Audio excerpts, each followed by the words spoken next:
کدام شخصی که دمی مرگ است پولش رهانده است، ماشین قیمتش رهانده است. چرا؟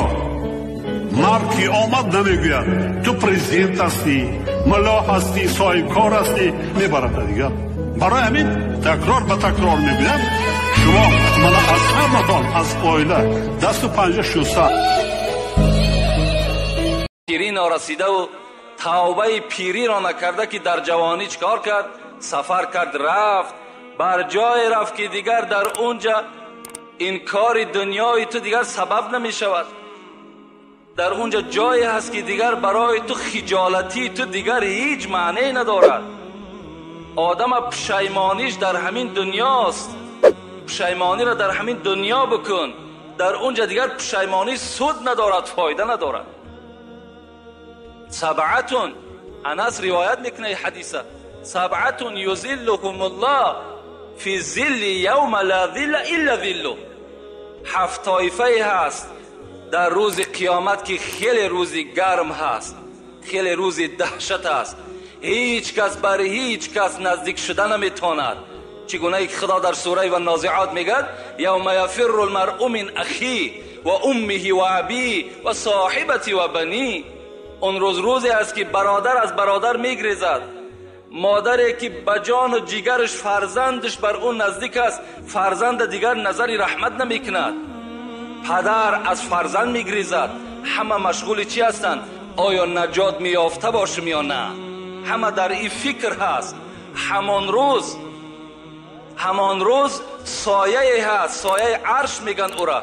همین سایه عرش در بالای کیست؟ پیغمبر خدا را گفت 7 طایفه در زیر این سایه است. یک تایو کی است؟ شاب نشأ فی عبادت الله، جوانی که در جوانی خدا را عبادت کرده است، در سایه عرش است. شما پشیمان نشین، شما آرزو به سوی عرق نوشیدن و زنا نکنید، بلکه شما گریبانای خدا بگیرین بگین هزارها بار شکر خدایا ما را تو به سوی خدا در این جوانی هدایت کردی.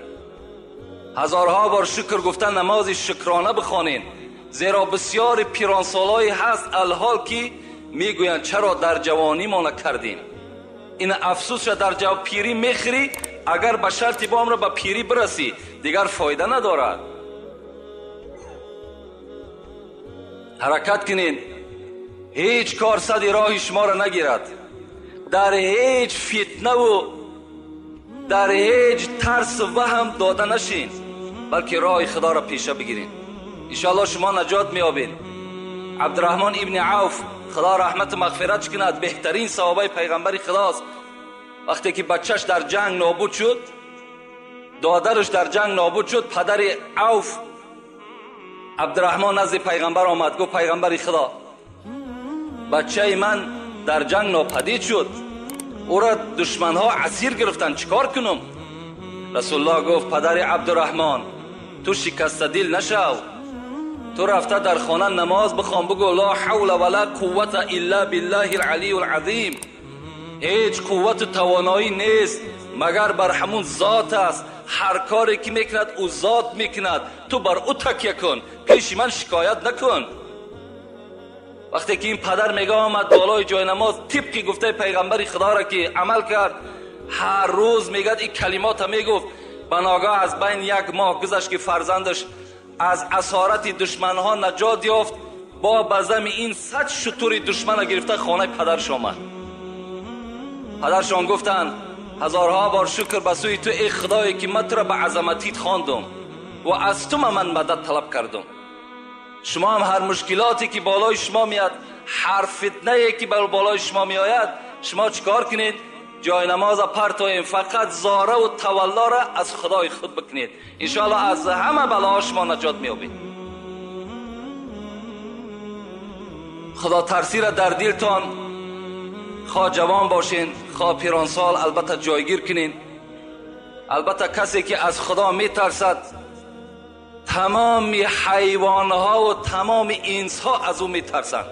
من این را برای شما یک مثال میارم. وقتی بوستان خواندم، استان سعدی را حضرت یک حکایت عجیبی آوردن در باب خدا ترسی. تماشا کنیم. همین عملی که شما الحال کردین به نماز جمعه که می آیین، این خود خدا ترسی هست. این علامت خدا ترسی است. و الا رفیقای شما در پهلوی شما در همون کارخانه‌های کار میکردین، همونجا کار کرده ایستادن، لکن شما را چی؟ ترس خدا و ایمان شما گرفته بر همین مسجد بر وقت آورده رسانید. این ایمان شماست، این ترس خداست. حضرتی را در نظم ادرارت حکایت کنند از بزرگان دین، حقیقت شناسان عین الیقین. سعدی میگوید این حکایه‌ای که من بر شما میکنم این افسانه نیست، بلکه این را حقیقت دارد، بلکه این در تجربه حیات انسانها گذشتگی هست. آیا این چی حکایت است؟ شما گوش کنید نگید. این حکایت بیهوده نیست. حکایت کنن از بزرگان دین، حقیقت شناسان عین الیقین، که صاحب دل بر پلنگ نشست، همه رفت رهوار و مار به دست.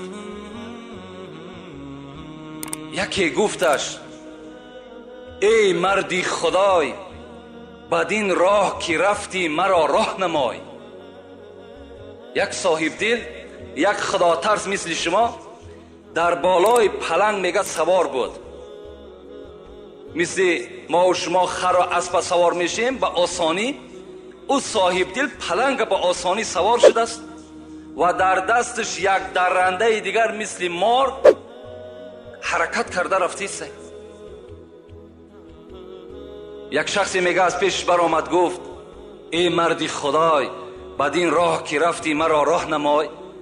همین راهی که تو برای خودت اختیار کردی این چه خیل راه بود؟ تو از کجا چی کردی که درنده رامی تو شد، نگین سعادت به نامی تو شد؟ این مرد میگه سوالش کرد چیکار کردی که این درنده، این پلنگ است، این مارم درنده هست، اینا چیکار کردی به تو رام شدن؟ حضرت چی گفتن؟ گفتن وگر ور پلنگم زبون است و مار، وگر پلنگم زبون است و مار، ار پلنگم زبون است و مار، وگر فیل و کرگد شگفتی مدار. حضرت میگه گفتن این پلنگی که من سوار شدم، این ماری که در دست من است، اگر ای برادر فردا ببینی که من بالای فیل سواره هستم و در دستم کرگس است، یعنی فیل هم درنده است، کرگس هم درنده است، شگفتی مدار. تو در تعجب نره، تو در تعجب نره که من فردا باز پلنگ سوار بشم و در بالای دستم اگر کرگس بگیرم. برای چی؟ تو هم گردن از حکم داور مپیچ، تو هم گردن از حکم داور مپیچ، کی گردن نپیچه از حکم تو هیچ.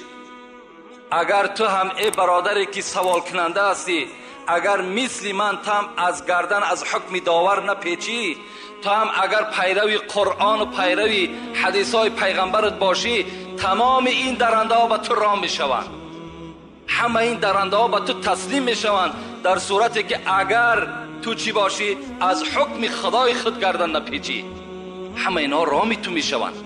خدا رحمت کند عقبه ابن نافع یکی از سرفرمانده های اسلامی بود. میگد وقتی که رسول اکرم امرش کرد که شمال افریقا را ضبط کرده بگیر، حضرت میگد بر همون شمال افریقا حرکت کرد با همراه سربازاش. وقتی که به افریقا رسید، یعنی افریقا میگه ما و شما، وقتی که به اون موضع رسید، یکی از سربازای خود روان کرد، عسکری خودش گفت پیشکی برو کنی نظر کن که یگان موضع خوب برای ساختن خانه باشد مرا خبر بده، آنجا ما برای شما خانه میکنیم، از آنجا حمله بعد به سوی شمال افریقا میکنیم. حضرت میگر آمدن، این عسکر آمد، میگر نظر کرد، یک جای خیلی موافق دید، گشت آمد پیش عقبه، گفت عقبه یک سرزمین دیدم بی نهایت موافق است برای خانه، لیکن بی نهایت شیر، پلنگ، شغال و مار عفیش بی نهایت زیاد بود. حضرت گفتند من اونجا میرم. انسان از خدا که میترسید از درنده چرا بترسد؟ آمد میگد از پیش همون جنگل ایستاد و گفت ای گروه شیرا، ای گروه پلنگ ها، ای گروه شغال، ای گروه مار عفی، شما میدانید من کی هستم؟ من عقبه ابن نافع هستم. من از خدا میترسم. من پیرو قرآن، پیرو حدیث های پیغمبر خدا هستم. بر شما بر نرمی میگم همه تان این سرزمین ترک کنین که ما اینجا خانه میسازیم. حضرت میگد بلند این آواز داد.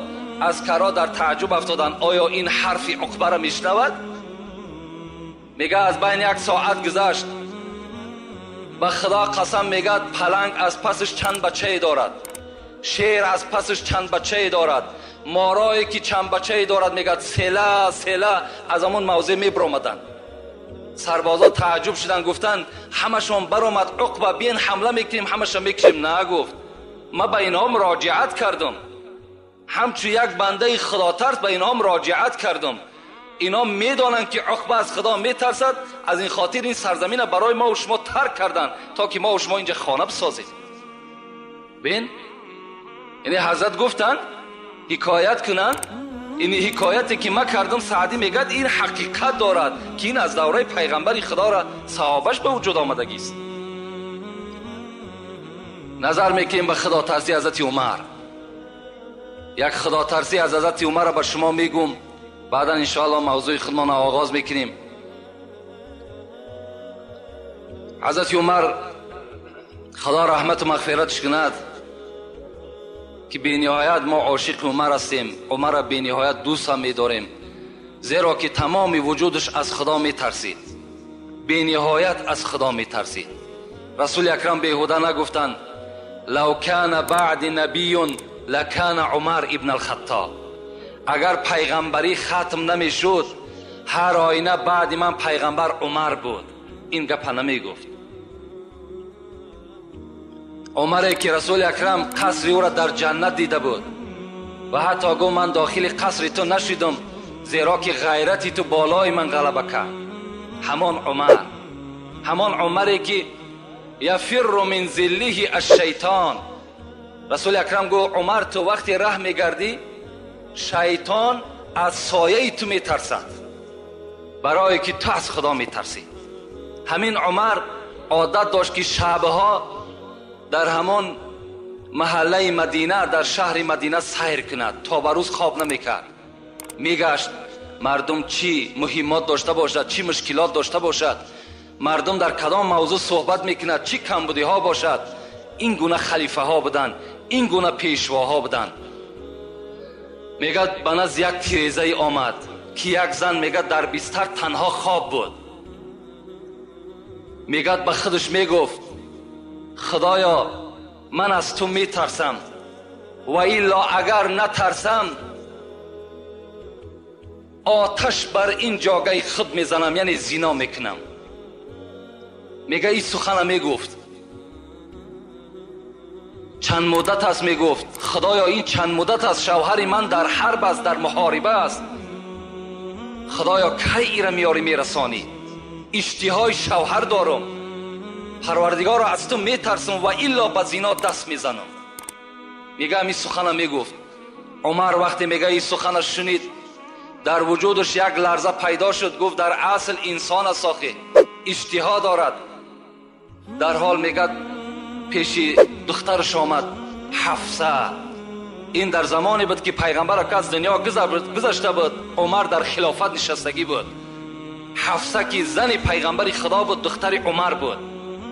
آمد گفت حفصه، گفت از تو یک چیز میپرسم. چی چیز؟ زن چند قدر طاقت دارد به شوهر؟ حفصه میگه حیا کرد. زنها ای وقتا هم حیا داشتند، زنها بی نهایت حیا داشتند. امروز بین خواهرای ما و شما در کدام سطح قرار دارند. ما و شما هم دهنامون پوشیدگی باری هم نمیگیم که امر خدا تا بجا بیار، از خدا بترس. حتی همین را نمیگیم، میترسیم، غیرت نداریم، نمیدانیم که فردا ما و شما را از این فرزندا میپرسند. اینا نمیگیم، اینا نمیفهمیم. میگه حیا کرد. گو حفصه گفت حیا نکن، تو اگرچه دختری منم باشی تو مادری من هستی، تو زنی پیغمبر هستی، زنهای پیغمبر مادری ما هستند. میگه حفصه طاقت نکرد، به زبان نگفت و به دست اشاره کرد، 4 ایشان داد. گفت 4 ماه میتواند که زن به شوهر طاقت کند. و میگه آیتی را از سوره بقره خواند. این آیت معناش همین است که اگر مردها از شما 4 ماه جدا شدند، شما میتونین که نزد قاضی مراجعت کنین و خط طلاق خدا بگیرین. این 4 ماه را وقتی که میگه آیت که ذکر کرد، حضرت عمر در حال آمد پرسان کرد شوهری همین زن در کجاست؟ گفتند در ایران جنگ میرود، در ایران است. حضرت در همونجا خط برآوردن که کدام سربازی که به جنگ میرود از 4 ماه زیاد در محاربه اشتراک نکند، 4 ماه پس نزد زنش حتمی حاضر شود. این سنت حضرت عمر است که در جنگ هایی که حضرت عمر تشکیل میکرد این سنت جاری کرده بود، از 4 ماه زیاد یعنی عسکر جنگ نکند بلکه آمده زنی خودش خبر بگیرد. اینا بین، این ترس خدا بود که حضرت اینا مشاهده کردند و اینا در عمل جاری کردند. یک شب میگه، یک قصه دیگرش میگیم ان شاء الله، بعد دعا میکنیم. قصه های عمر بی نهایت زیاد است، بی نهایت زیاد است. یک شب میگه یک نماینده از شهر آذربایجان هم خیلی شهر قدیمینه است، از نماینده های پادشاه عرب همون آذربایجان یک نمایندهش نزد حضرت عمر روان کرد. خدا ترسی را من بر شما میگم. وقتی میگه این نماینده آمد شهر مدینه در رسید، شب بود. گفت خانه اگر عمر برم در شب تشویش می شود، شب در مسجد شب میگذرانم، سحر انشاءالله آن پیغامی که پادشاه بر من کرده است بر عمر میرسانم. شب میگه آمدم داخل مسجد در آمدم، همین نماینده آذربایجان. وقتی میگه در آمدم در مسجد نشستم، از یک گوشه مسجد میگه شب بی وقت بود، گریه می آمد، صدای گریه می آمد. کسی می گفت پروردگارا مرا ببخش، پروردگارا گناهایی که من کردم جملگی را ببخش، خدایا مرا از بندگی خود دور نساز، پروردگارا عاقبت کار مرا به خیر بساز. میگه هم تا کسی بود میگفت و دعا میکرد، گریه میکرد. بناگاه میگه من مشتاق شدم، از دعای او لذت میبردم. وقتی میگه دعاش تمام کرد و میگه در گوشه مسجد نشست، به نزدش قدم زنان رفتم و در پهلوش نشستم. گفتم ای عاشقی خدا تو کی هستی؟ میگه حضرت به جانب من نگاه کرد، گفت من عمر ابن الخطاب هستم. میگه در وجودم یک لرزه پیدا شد، من آوازه عمر را شنیده بودم، عمر را ندیده بودم، در حالتی که عمر با پادشاه بود. میگه گفتم در این بیوقتی شب حضرت تو روز تا بیگاه مشغول هستی، شب چی میشود که راحت میکردی؟ حضرت میگه گفت ای برادر اگر من شب خواب کنم حق این بندگی خدا را کی میکند؟ اگر روز به خواب برم حق این رعیت، حق این مردم کی به جا میارد؟ برای پسر خطاب خواب شب خواب روز حرام است. حضرت میگه هم تا مراجعت کردن، تا به روز میگه صحبت کردیم، سحر میگه بامداد یک جایه باز در همون مسجد خواندیم و میگه به جانب من گفت یگان پیغامی داشتی؟ میگه گفتم من از آذربایجان آمدم، از پادشاه خود یک هدیه برای شما آوردم، او را میخوام که به شما تسلیم کنم. حضرت عمر گفتن خوب میشود که خانه بریم، در خانه من شما را مهمانداری میکنم، هر پیغام و هر هدیه‌ای که داری اونجا من از شما قبول میکنم. حضرت دستی او را گرفتن، میگه به خانه آمدن. وقتی در خانه در آمدن، اون زمان میگه زنی حضرت عمر دختر علی بود، ام کلثوم. فریاد زد ام کلثوم این مهمان است، یگان طعام داشته باشی نزد ما بیار. ام کلثوم میگه صدا داد عمر در خانه بجز نان خشک و کمی از ملخ پختگی دیگر چیزی نیست. خانه پادشاه که از یک قسم دنیا در دست حضرت عمر بود، بجز نان خشک یک کمی از ملخ پخته دیگر چیزی نیست. در خانه پادشاه گوشت بریان نیست، در خانه پادشاه نان ملایم نیست، در خانه پادشاه یگان آش دمداختگی نیست، در خانه عمر پول نیست، مال نیست، در بانک ها پول ندارد. حضرت یک کمی خشک میگه نان آوردن. این نماینده آذربایجان میگه وقتی که من زیر دندان میماندم، دندان من در اون نان گذر نمیکرد، نمیگرفت، لیکن عمر را میدیدم آهسته آهسته میگه همون نان میخورد. وقتی که بالایی که جای نشستم فقط زمین خالی بود، چیز پرتافتگی نبود. بعد از این میگه به جانب من گشت گفت چی هدیه داری؟ میگه لطمه کشاده کردم، همون روی ما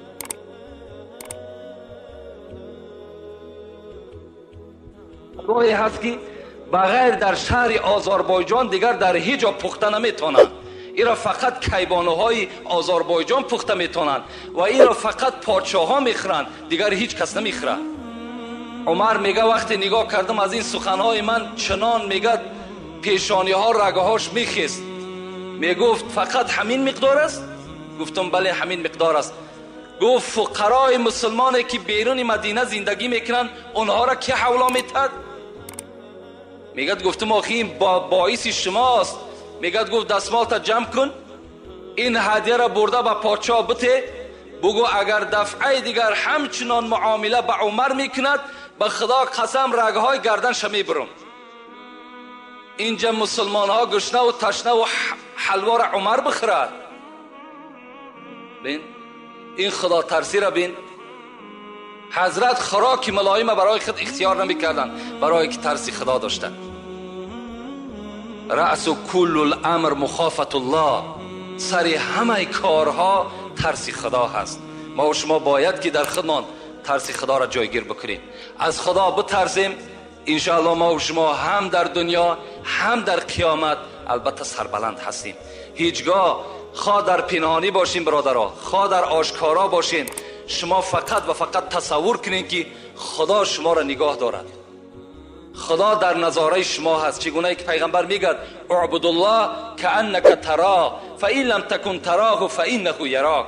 خدا را چنان عبادت کن که همچنانی که او را دیده ایستاده ای، اگرچه او را نمیبینی او تو را میبیند، همچنان خدا را عبادت بکن. جمعه پیشین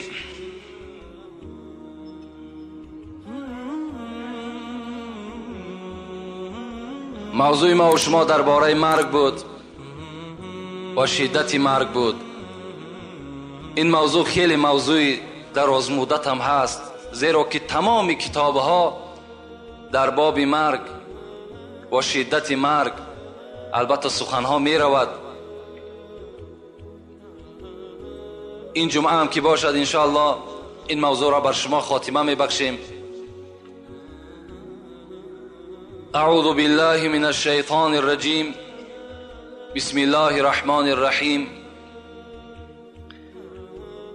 منها خلقناکم و فیها نعیدکم و منها نخرجکم تارة اخرى. صدق الله العظیم.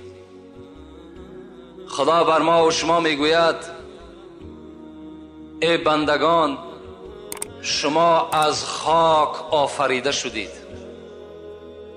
یعنی پدر شما حضرت آدم خداوند از خاک خلق کرد. و فیها نعیدکم، شما را مادامی که من از خاک پیدا کردم، میگد خدا، و فیها نوعدکم، باز شما البته به خاک مبدل میشین. خاک بودین، باز به خاک مبدل میشین. و فیها نوعدکم و منها نخرجکم تارة اخرى، باز از همین خاک روز قیامت وقتی که امر به زنده شدن شما می شود، شما باز از همین خاک سر می بردارید. شما از خاک پیدا شدین، به خاک رجوع میکنین، باز از همین خاک روز قیامت شما سر می بردارید. اگر چندی سلیمانی به خاک دهر یکسانی،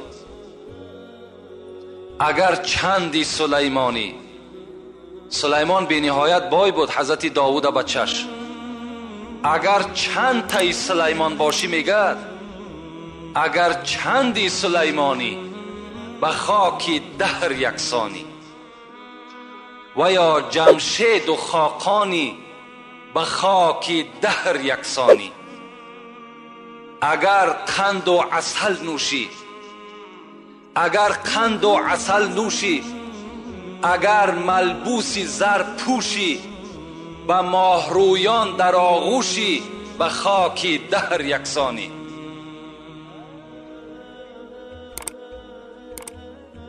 اگر قند و عسل نوشی، اگر ملبوسی زر پوشی، به ماهرویان در آغوشی، به خاک دهر یکسانی. اگرچه فرد دورانی، یعنی اگرچه آدمی عادی هم که باشی، اگرچه فرد دورانی، به تخت خیش سلطانی، تو اندک روز مهمانی، به خاک دهر یکسانی. اگرچه شاه تورانی، اگرچه شاه تورانی، کی زور از شیر غرانی، پسند پهلوانانی، به خاک دهر یکسانی.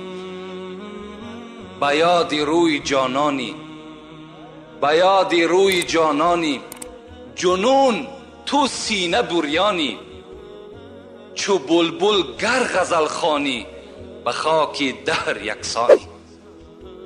البته به البته از خاک بودیم، به خاک باز میگردیم، باز از خاک روز قیامت ما و شما سر میبرداریم. ایز خاکت آفریده خاکیا هوشیار باش، خاک بودی خاک گردی در منیان هوشیار باش. البته دنیا جای ابدیت نیست، دنیا جای نیست که ما و شما ابدی زندگی کنیم. اگر از خلاصه مرگ همین ما و شما بفهمیم، همین قدر ما و شما بفهمیم که دنیا جای ابدی نیست، همین برای ما و شما کفایت کننده است. رسول اکرم میگه کفا بالموت واعظا، برای شما داملای امر معروف کننده لازم نیست. در صورتی که آدم عاقل تابوت بیند باید که عبرت بگیرد. میگه پیغمبر تابوت برای شما داملا هست، تابوت برای شما خود مولوی هست، همون خود برای شما عبرت هست. دنیا جای ابدیت نیست. زمان پیغمبر خدا بود، رسول اکرم میگه دایم نماز با جماعت که میخواند، پس میگشت به سوی مردم نمازخانه ها را نگاه میکرد و میپرسید فلانی کجاست، فلانی کجاست. یک مرد و زن بی نهایت در پشت رسول اکرم دائما نماز با جماعت ادا میکرد. یک روز میگه رسول اکرم بین این موی سفید و این عائله موی سفید که کمپیر بودن، اینها حرکت کننده به سوی نماز جماعت بودن. امروز خدا ما و شما را تن صحت داده است، سلامتی خوب داد است، مسجدهای کشاده که باز میگم غنیمت هستند، اینها را داد است. ما و شما به این قدر نعمت خدا نمیرسیم. باز خدا رحمت کند عمر، سخنم کمتر بیرون از موضوع می شود. دورای حضرت عمر بود. حضرت میگد وقتی که پهلو گشتن نگاه کردن که یک مرد در جماعت نیست، میگه گفت فلانی کجاست؟ گفتن فلانی بیمار است. حضرت عمر وقتی میشنید که فلانی بیمار است میرفت تفتیش میکرد در اصل بیمار است یا نه. میگد وقتی که شنید بیمار است خیست، میگه خانهش رفت، خانه همون مرد رفت، میگه درش تق تق کرد، گفت فلانی؟ میگد از داخل آواز داد لبی و میگه آمد در کشاد. وقتی عمر دید لرزه در وجودش پیدا شد. میگه ناگفته عمر گفت من سبب نیامدن جماعتم بیمار هستم. حضرت عمر گفت تو بیمار هستی؟ گفت بله بیمار هستم. گفت لعنت خدا بر تو. عمر ترا الحال گفت ای فلانی تو لبی گفتی آمدی کو؟ ترا خدا فیراد دارد حی علی الصلاة حی علی الفلاح، بیاین به سوی نماز، بیاین به سوی نجات. چرا خدا را قبول نکردی گپشه؟ چرا گپی عمر لبی گفتی؟ این عمر خطابش بود. گپی عمر را تصدیق میکنی، لبی میگوی، به نزدش میای، گپی خدا اختا قبول نمیکنی. رسول اکرم میگه پرسان کرد این موی سفید و این کمپیره که از پس من نماز میخوام کجاست؟ گفتن اینها یک پسری داشتن، اون پسر وفات کرد. این موی سفید کمپیر پاهاشون از کار ماندگی هست. او فرزند دائم اینا را پشت میکرد، میآورد در پهلوی تو میگذاشت، نمازم میخواندم، باز اوج کرده به خانه خودش میبرد. رسول اکرم میگه به سوی صحابه گفت آگاه باشین، اگر دنیا ابدی میشد، اگر دنیا یک آدم برای خود قرار میداد و پرورش میکرد و ابدی زنده نگاهش میداد، هر آینه همین جوان خدا نمیکشت، زیرا که بی‌نهایت خدمت شایسته در حق پدر مادر کرده است. لکن دنیا ابدی نیست. این رسول اکرم برای او گفتند.